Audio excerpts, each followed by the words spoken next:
of community policing is unfolding, led by Officer Commanding Station Shamsa Abedi, whose firm stand against alcoholism has earned her an unusual nickname among locals, Suluhu. Residents credit her with helping restore order and reducing alcohol abuse in the area, as she continues to work closely with the community in efforts to promote discipline and social change. Our reporter, Wiara Wangari, brings us this feature. This is Kabarnet. And one woman is changing the story of this town. And this is Abedi Shamsa.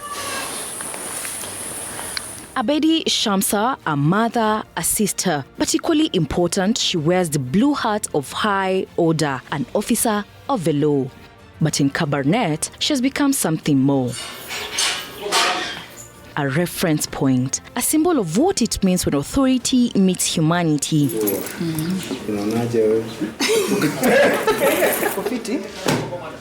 And if history has taught us anything, these two things do not always find each other easily. Every morning, before the town has fully stirred, she's already at her desk. Kitu ya kwanza nikifika, na lazima nifike kwa report office. I need to visit the cells. Kuangalia the cells, niangalie kama kuna prisoners.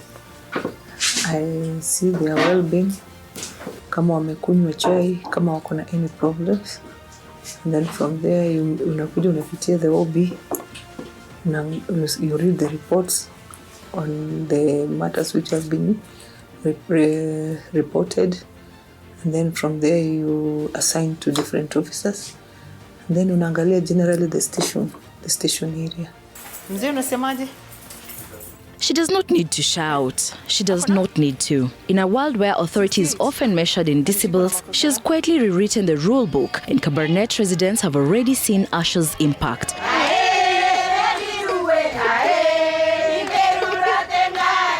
On this year's Mother's Day, they wowed hearts after they surprised her at the station.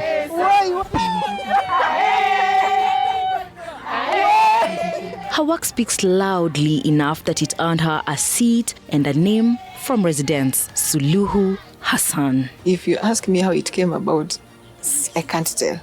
I just found naitwa Mama Suluhu Hassan. And then Mama Suluhu.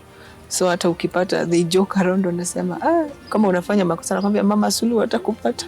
So I'm like, Mama Suluhu, si jina mbaya if I can bring solution to people and people are happy about it. You know, it really feels good when you have made an impact in a community. We sat down with her, and before we could even begin to understand how she's managed to make this big of an impact, we chose to know who Abedi Shamsa is. I'm the second born in a family of 4, born and raised in a place called Ravin. I schooled there. I went to my primary school there. From there, nikaenda a school inaitwa Ngambo Secondary in Marigat.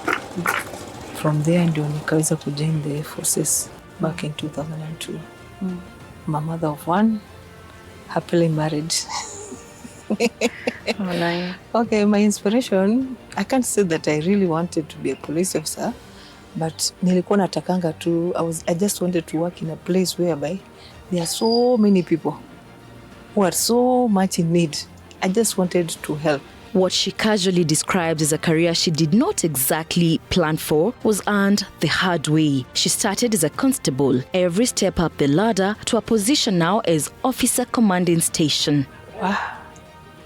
Personally, I trained at the GSU training school in Bakassi. And during our time, it was very rare for ladies to train at the GSU. So hata wakati niliambiwa kwamba you have been enlisted to join the GSU. Watu wanashangaa GSU. Wanawake, will you really manage the training and what have you? So me, I was like, if at all watu wana train na watu hawakufi, people go there, they get trained and they get out successfully. Why not? Then I decided to join the service. That is the GSU. GSU has so many memories, but I'm thankful because it made me to be who I am today.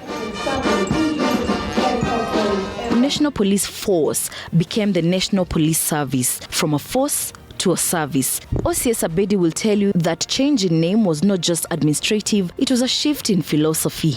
Those were the days. Na siku hizi mambo ni tofauti. People are enlightened, people know the law, people know their rights. Na you are there to provide service, not to force things down their throats. A law is a law. Kama ni sheria, sheria inafuatwa. Umefanya makosa, mimi nakushika, sikushiki wewe kwa vile tunachukiana, ni ile makosa umefanya. Shamsa has done a lot for Kabarnet, but one thing has stood out above the rest. On the edge of this town exists a street that residents know simply as Zombie Street. And exactly to its name, it had done exactly that. Turned vibrant, promising young men into shadows of themselves, hooked on drugs and lots of addiction. I was still new, I was like, Zombie Street. What is so special about Zombie Street? Kaambia askari nipeleke kwa hiyo Zombie Street. Nilipofika pale, watu wanalewa, wamama wanakuwa na watoto, ni walevi, watu wanapigana, watu wanalala kwa mtaro. I'm like, hii ni dunia gani? And so she walked in, not with a baton or backup, but with time and with the patience that many of her colleagues found, frankly, baffling. I have a very supportive team. My officers are just wonderful. So tukafika pale with the blessings of our superior. And then we started the operation. So tuka-eradicate kwanza wamama wenye wanalewa wakiwa na watoto. In conjunction with the children's department, we took action. Na most of them, some of them were pardoned in court, wengine hata wamefungwa, na watoto tukapeleka children's home. So when we intensified the operation, that place sanity ilikuwa restored. In just under 1 year, she has managed to create what can only be described as the greatest impact this street has ever seen. Unanishukuru kwa kukushika?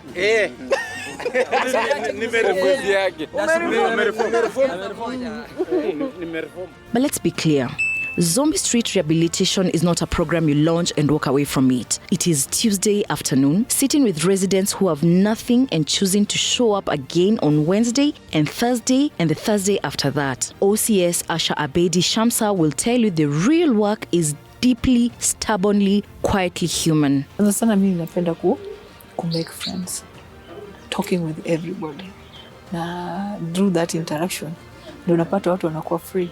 Wengine wako na some depression, but somehow unajaribu tu kuongelesha na unawafurahia, unawapatia matumaini.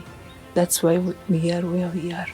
This reformation, however, did not happen by goodwill alone. Behind every recovered individual on Zombie Street is a quiet but deliberate support system, one that OCS Abedi Sashwa built brick by brick. Our focus mainly ni kuona vile tutakusaidia uachane na kukunywa pombe, but you know it doesn't take us alone. Inahitaji watu wengi sana. So unapata watu, friends or people of goodwill, churches, tuseme wakubwa of the area. Mtu tu anakuja tu anajitokeza. Nakwambia madam, vijana ni nani unaona ako very very needy na pengine anataka msaada. Naambia mimi naona fulani. Naona ni mtu mmoja ambaye akipata msaada anaweza kasaidika. And the results? They're not on government chart or in ministry report. They are walking around Zombie Street employed, present, alive to their own futures. Almost 90% of those people right now wanajikeep busy kwa hiyo vibarua. Some of them hata unakutana nao jioni, they lead to the gate. Unapata mtu ananunua, yani hiyo pesa, you just imagine maybe it's around 300. Lakini unapaya kwa hiyo 300 kwako ka packet, kuna ka sukari, kuna sabuni, kuna nini. Yani mtu amejipanga, mpaka sema this is impressive. Unaambia wacha nikununulie hata kaunga kidogo, at least iongeze kwa shopping yako. Mimi nina feel vizuri, and then hata wenyewe tukikutana na wao, you just feel huyu mtu amebadilika and ni mtu anajituma. What happens when the conversation ends and the person walks back into the same street, the same pressures, the same world that got to them in the first place? Wale wa mama wenye walikuwa wanakuja pale Zombie Street, wengine hata wanakuja kutufulia manguo. that one is an achievement, because badala ya kwenda kunywa pombe, kutembea na watoto, unaona wamepata kazi. And then kuna wale wengine vijana kama 2, 3 wameingia kwa business ya kuuza mayai, so they are no longer drinking. Tangu nipunguze mambo ya pombe sijawahi shikwa. Mimi nimekuwa smart. Napongeza Mama Suluhu kwa kazi nzuri anayofanya. Na nimepata kazi. Mimi nilishatoka street. Mimi niko kazi. Mimi najiasolia, mimi niko kazi. Ile madam amefanya kazi nzuri. Hata mtu akisema Madam Suluhu ni mbaya, sio mbaya. Amerekebisha vijana, amerekebisha pombe ishe. Mhalifu akishikwa akipelekwa police station, sometimes tunapata resistance. Kidogo, unaona, of course hakuna mtu anafurahi. But here ukishika mtu, everybody is happy. I'm like, mnajua tunaenda kwa sale. Lakini watu wanafurahia, tunasema mama uko sawa, mama uko sawa. Sema yenyewe tulikuwa tumelewa, yenyewe tulikuwa tuna misbehave. Nikasema ni sawa, next time kunywa pombe ya ustaarabu. Usikunywe pombe ya misbehave. But who is she when the uniform comes off? When the radio goes quiet and the reports are filed? Being a believer, kitu kwanza unasema siku ya leo nimefanya kazi yangu vile nastahili. Na kama kuna mahali nilifanya wrong, unaanza kusema suppose ningefanya better. You always want to do better. Secondly, you want to satisfy our customers. Are they satisfied when they made that complaint? Was it handled properly? You just want to ensure that kwamba kila kitu kilikuwa sawa. Na ukiona jioni imefika, hakuna ugly incidents, hakuna complaints, hakuna nini, just thank your God. Na unavaa mavazi ya kuwa mama, unasema watoto wamekula. And then there is the other battle, the one she fights simply by showing up in uniform at this rank as a woman, in a room that did not expect her, in a system that did not always make room for her. Support from my bosses, from the IG, from DIG, from going to the regional county commander, my OSPD, my officers, a great teamwork. We talked to the people of Kabarnet, specifically the very famous Zombie Street, where they wanted to say to her, they did not think about it, they did not need to. Tangu aingie hii katika Kabarnet hii, street imeweza kung'ara mpaka tumeona maderi zimefunguliwa. Madam Suluhu amefanya kazi mzuri sana. Mimi nimeshukuru sana. Nimeona mabadiliko katika hii street. Sioni tena, hata sina waziwazi, naweza kaa hata mpaka late hours nitoke kwa kazi. Huwa siku anapita hapa na nyang'anywa mafuko na nyang'anywa pesa. Na hata ukienda unaona tu damu imeisha upande mwingine. Lakini tangu huyo Madam Suluhu afanye kazi, hii street imekuwa street mzuri. Hii jina alipewa, hatujui kama ni jina lake ya kitambulisho ama nini, lakini kweli ni Suluhu. Amekuja kusafisha street kabisa. 1 year and in Kabarnet, on the streets, in the homes, in the voice of those who were once lost and are now found, you can feel the difference that one human being with a badge and a heart has made. They call her Suluhu, and for sure, amewapa Suluhu. The story of Abedi Shamsa starts from Zombie Street to this area. Every single day, her going and coming out is a different story of reformation from alcoholism. Faith Wangari, TV 47, Kabarnet.